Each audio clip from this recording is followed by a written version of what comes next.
Thank you, Commissioner. All right, so we're going into our fourth year here at Ole Miss, which has been a very exciting offseason for us. You know, really grateful to Keith Carter, our athletic director, our chancellor, Boyce, for keeping us here and believing in what we're building here, and our Ole Miss fans in the city of Oxford has been awesome. So excited for this fourth year coming up. You know, to recap, we were on a really good run. I'm not going to say a great run because we have extremely high standards, but you know, coming off the 10-3 season, and really last year we were 8-1, and with the ball in our hands to go down, I want to say the 14-yard line, 1st and 10, with a chance to beat Alabama, to have a great home win and go to 9-1, and so that was a really good run for a season and 9 games there. And then I didn't do a very good job at the end of the year of keeping our team together. I think, not as an excuse, but I set it up here a year ago. You know, the challenge is when you have such a roster overhaul and so portal heavy. And I've said I've always been concerned about culture issues when you do that because you don't have kids that have been there very long. So, and I said one of those challenges, even if you look at the NBA when they put together these good free agent teams, is if seasons don't go great, it's very hard to keep everybody playing at a high level because the expectations were so high. So I think down the stretch there, after the Alabama game, I didn't do a good enough job of finding a way to keep our guys playing at a high level because we did not play to our standards at the end of the season. So excited about this season coming up. There's been a ton of change, you know, 40 new scholarship players. It's kind of the world that we live in. I think everybody's experiencing that more than ever on their roster. And I think every place has their own plan, and every place does things differently, I would think. I have to speak for myself, based off of what you need to do at that place to win. There's not this blueprint that's everywhere, that would be the same everywhere, in my opinion, because you got to figure out high school kids, junior college kids, and then portal kids, and where your numbers go there. And you know, with the relief from the 25 initial scholarship counters every year, that gets more creative of how you can put your roster together. For those who are not familiar, before there used to be a cap there, so you could not have these massive roster changes that you've seen at some places around the country. Also, Pete Golding coming in on defense. We're really excited about that change and what he brings. To bring him over from Alabama, have known Pete and people that worked with him a long time. He's ahead of the game, very intelligent, really great recruiter as well. So there's some transition there with a lot of new coaches and a ton of new players, and some that missed spring, like Cedric Johnson, who's here today, missed the spring. So this fall will be really important for us in all areas, but especially on defense, of putting all that together to play good defense. You know, some topics here that are out there, and you know, so I'm going to address the portal NIL, what I kind of call disaster that we're in. And so I know that question's going to come, and the reason why I break that down usually is because I do afterwards get a lot of feedback from you guys in the media, or fans, that they're appreciative, you know, of a coach that really addresses where it's at and what are the challenges with it. So first off, I've always said I think it's phenomenal that players get a chance to get paid, which is great. I do think, which I've stood up here and said before when it first happened, that there's going to be some major issues, and we're creating free agency with the portal. And with NIL, you've got a lot of pay for play going on, and that is what it is. So, you know, those two things combining, there just is not a system in place. And I don't think that there's any other sports at any level that are like this, that really you every year can opt into free agency, really twice a year. And I mean, I was just thinking on a plane ride over here, what if you had that in other sports? You know, Tom Brady, A'ja Wilson, Lionel Messi, LeBron James. What if every year those guys can opt into free agency twice a year, really, and they got no long-term contracts? Basically, everybody's not even on a 1-month contract because they can leave in 2 windows. So it's just created a lot of issues, and these roster changes, and I'm not complaining about it because we take advantage, obviously, of free agency. But at the same time, I don't think that's really good for college football. These massive overhauls of rosters every year really is not in the best interest of college football. And then when you add the NIL at the same time, you know, we've created, I've said it before, we got different caps and no luxury taxes. So now we got professional sports, because that really is what we are, what's been created now. And there's no caps on what guys can make or what teams' payrolls are. So when this first came out, it said, all right, basically whatever programs have the most aggressive boosters with the most money are going to get the players. And now we're adding some states that now you don't have to follow NCAA, and now the university can take their money and give it to the collective to give to the players.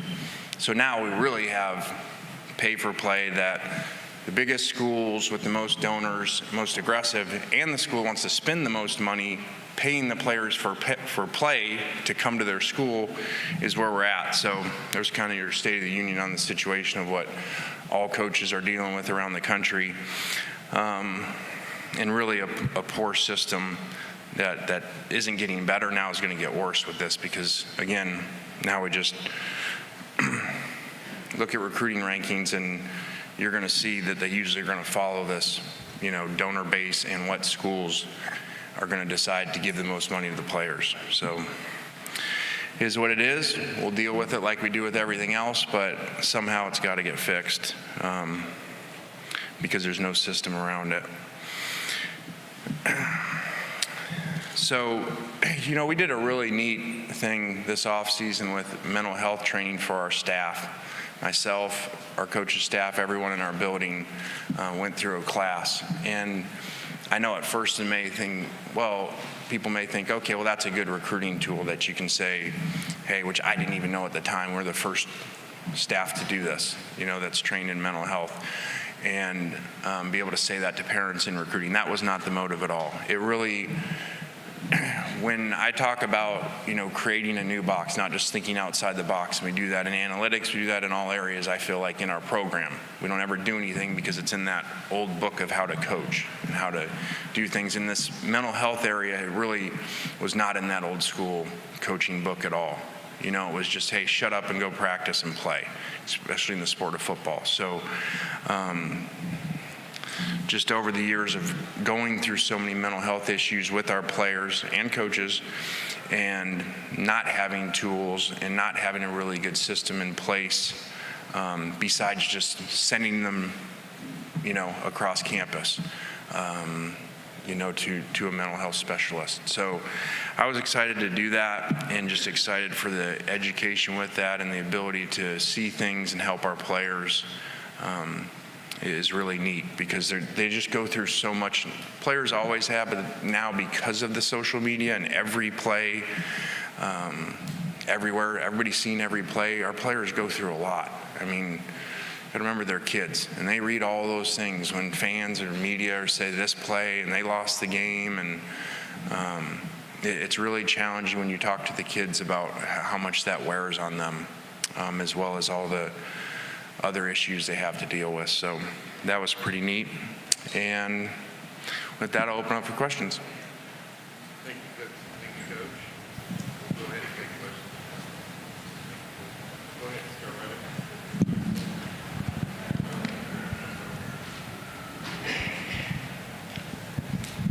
right. Jake Thompson, the Ole Miss Spirit. Lane, the penalties and the end of the Tennessee kind of investigation with all that came out this past week. Obviously, your history with that program and other programs that kind of going through those penalties, just your thoughts on that overall. But that didn't take long. I got a lot of thoughts on that case and the case at USC and the case at Tennessee and the penalties and all that. And I'm not really going to get into that. We're here to talk about the Ole Miss team. You know, happy for Coach Heupel. I read where he was ecstatic about the penalties and the $8 million fine. So that kind of probably tells you about how severe the penalties are in their eyes. So I'm happy for them that they don't have to go through what we went through. So good for them. Coach, we'll go in this middle section just to your right, second row. Lane, hey, Joe Goodman, AL.com. I appreciated your candor on NAL. You're the czar of college football. How do you fix it? And that's the natural follow-up to your State of the Union. Yeah, I don't like, you know, it's like I tell our staff, I don't like you to tell me the problems but not the solution. So I feel like that in this one, that I don't have the exact solution because it is so complicated, and the commissioner, who's much more educated than I on these things, because I used to say they should be employees so they can have real contracts, so when you come, you know, you can sign somebody to a 2, 3, 4-year contract, you know, and but there's way more issues. You know, that solves one problem, I think he said, but then it opens up 5, 10 more when they're actually employees of a university. So I don't have the exact answers. I've always said, when asked, shorten the windows, so at least we know what your roster is, and you know, not so many chances for players, because really, I mean, like I said, I like the players get paid, but there's no other system like it. Like the player, I've told our players, I've told our parents of our significant players, like, it is a great time to be a kid or a parent, okay, with where college football is. I'm like, they'll probably eventually fix this, so you will be this one window of a couple years where you literally can leverage your program every window, or you can go into free agency and find the most money out there. And now we're seeing you really get paid 3 times if you want to. You can get paid coming out of high school. You can one-time transfer, go in, get the most money, get paid again. Then you can grad transfer and get paid again. So eventually you're not going to be able to do that, I would think, and have that leverage basically every semester to do that. So I've told them it's an awesome time for them. Coach, will stay in the same section over on the right-hand side, right aisle, second row. Hey Lane, Andy Witchery with On3. The Grove Collective is one of the 7 that's formed a collective association, and they plan on introducing a revenue sharing bill, or a model rather. So similar to the last question, what are your thoughts on potential revenue sharing in the future? Okay, that mic went a little bit in and out there. Can you repeat that? Yeah, the collective at Ole Miss is one of 7 that has formed a collective association, and they plan to introduce a revenue sharing model in the near future. What are your thoughts on a potential revenue sharing model for college football players? Yeah, I mean, I think there, again, almost like everything on this subject, there's good and bad to everything that comes in. I think that revenue sharing, you know, on the surface would be great because the players are getting paid and it's coming from the money they're helping make the university. But again, I kind of try to think things through, and the other things that happen when you do something, just like when everybody was like, oh, we got this NIL, it's great, and then, you know, in this portal, it's great. Whoa. Like, and I'm not saying I was the only one saying it. I'm like, whoa, this is a disaster coming because you just legalized cheating. And you just told donors they can pay the players. That's what you did. And then, you know, it's supposed to be set up, well, it's really for your name, image, likeness, for your marketing. Again, that's not what happened. That's not what's happening. They're getting paid to go to school, so it's pay for play. So the revenue sharing sounds really good, but then they're like, okay, well, we're going to revenue share, and then that's all they get. And I said, okay, well, wait. But then they're still going to have NIL, which really isn't NIL for probably 99% of the kids. they're not really getting the money for their marketing rights. So then revenue sharing would be good, but then you're still going to have this. So they say, well, revenue sharing would make it an equal playing field, which is what Instill always wants to do, make things equal playing field. Well, obviously is what we described, with no salary cap and everybody operating off of different budgets. That's not anywhere close. So I don't know that that fixes it. It sounds good, but then you're still going to have, here's your revenue sharing pot that everybody's the same, but then here you're still going to have all this other money that donors can go give players, or the way it is now, in some states, the school just funnels the money to the players. Coach will go here to our left on the near aisle. Good morning, Coach. Johnny Ballpark Franks with Franks Media here in Nashville and Huntsville. You know, for decades, head coaches have been reminding players don't do anything to embarrass themselves, their family, teammates, and the university. Now in this new college football world that we see with NIL, the transfer portal, how much more difficult is it for a head coach to get that message across, not just to the student athletes, but also to staff members as well?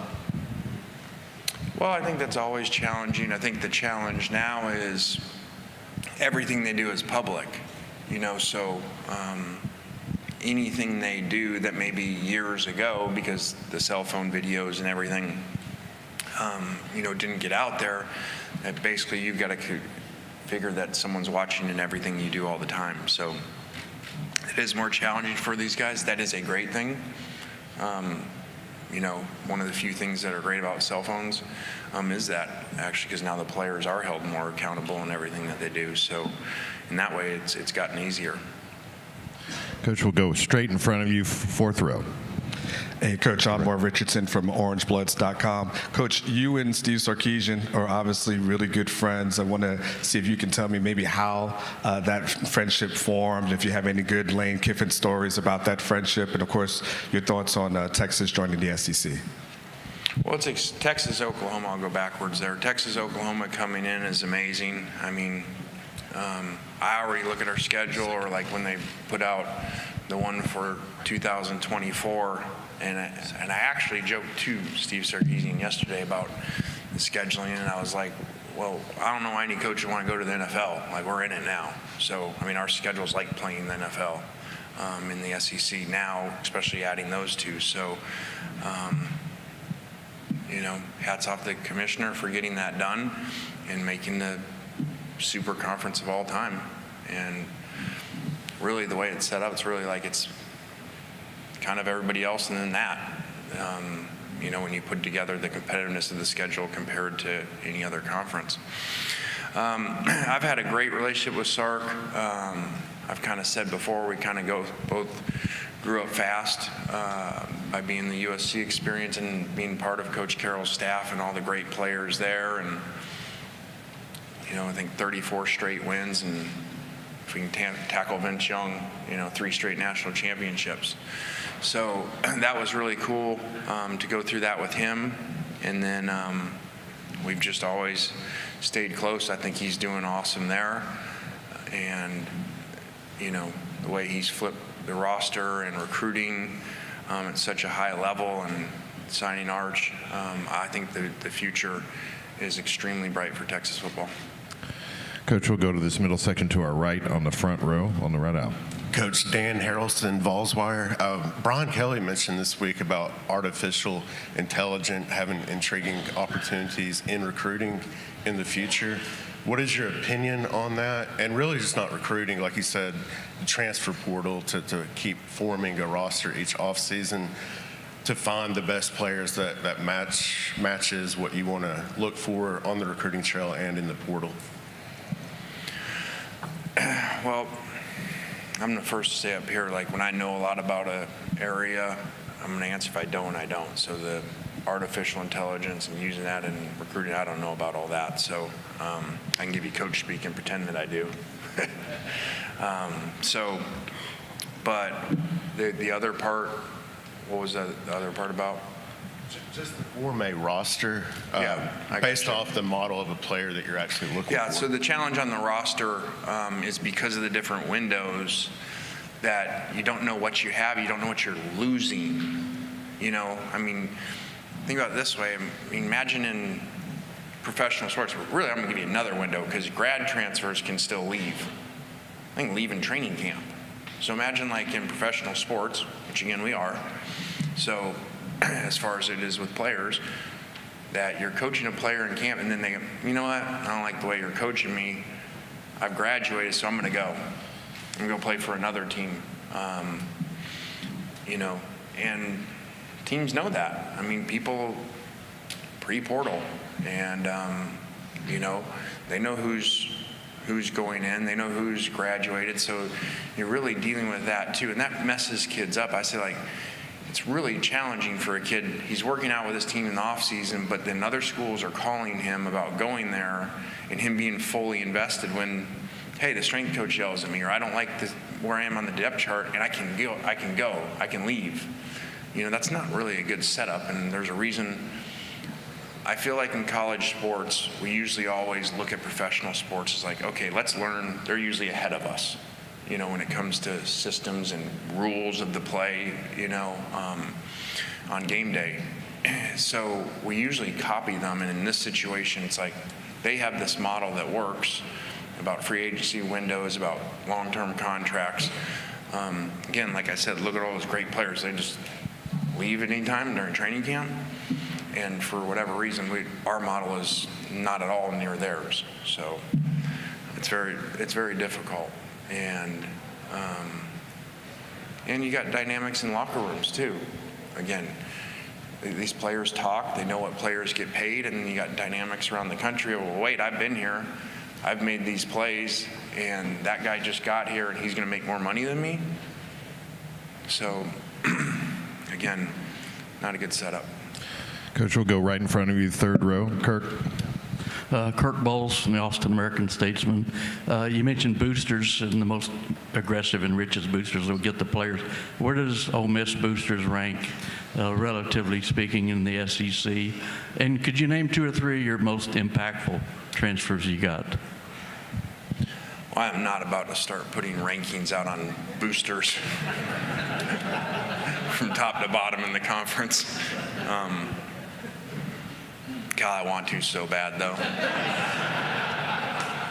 The commissioner said, remember, we've grown a lot, and you don't have to respond to every question, you know, to show everybody you have the answer. So I'm gonna do that on this situation. But like I said kind of before, you want to look at the best booster in the country, and eventually the schools that have the most money that decide to pay the players, and just look at recruiting rankings the next few years, and that'll give you your answer.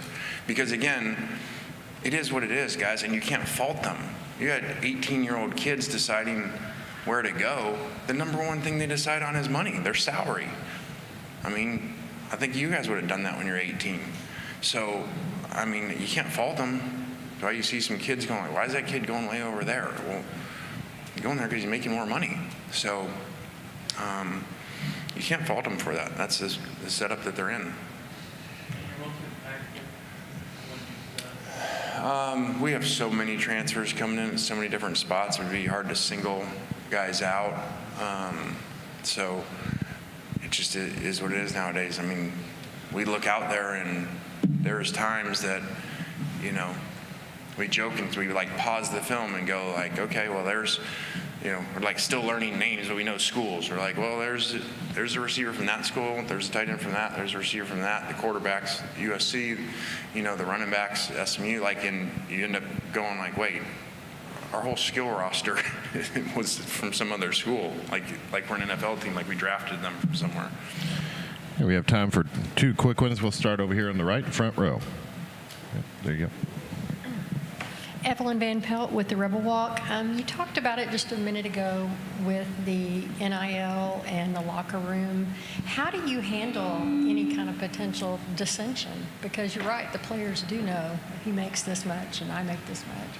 Yeah, the question is about handling the locker room with the NIL issues and the players getting paid different, you know.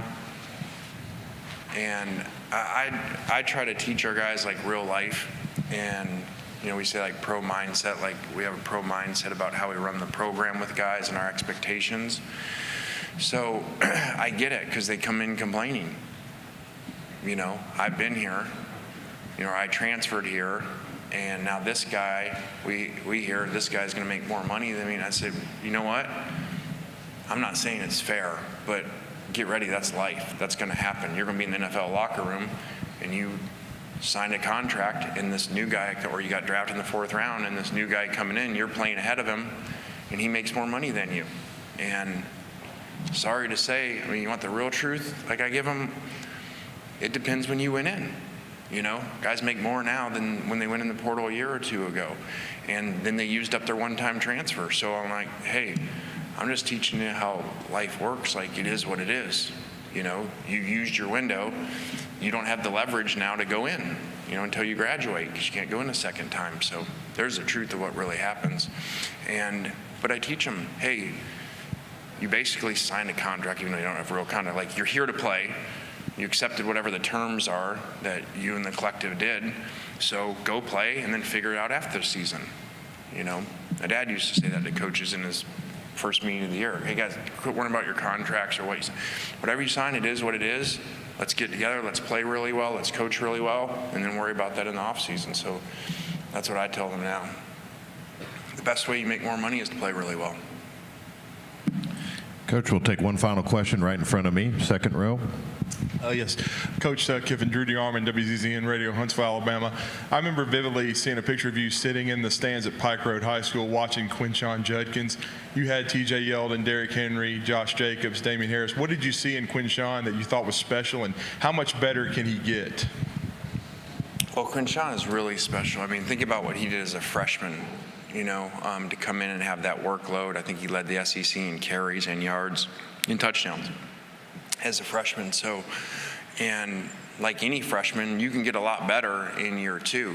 We're able to get Kevin Smith, coach back from Miami that's been with us before.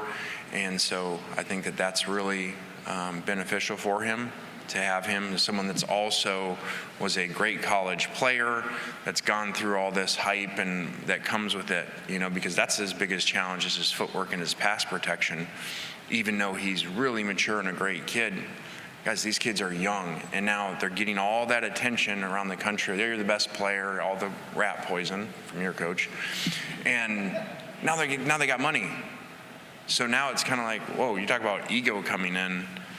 So this is a lot of challenges on these kids. Again, it's great they get paid, but here's a whole new set of challenge, because a big motivation for a lot of players is to get to the NFL to get money. Well, now they already have money. So there's a lot of challenges in here in dealing with ego, which is really dangerous. Coach, thank you for your time this morning. All right, guys, thanks. Have a good day.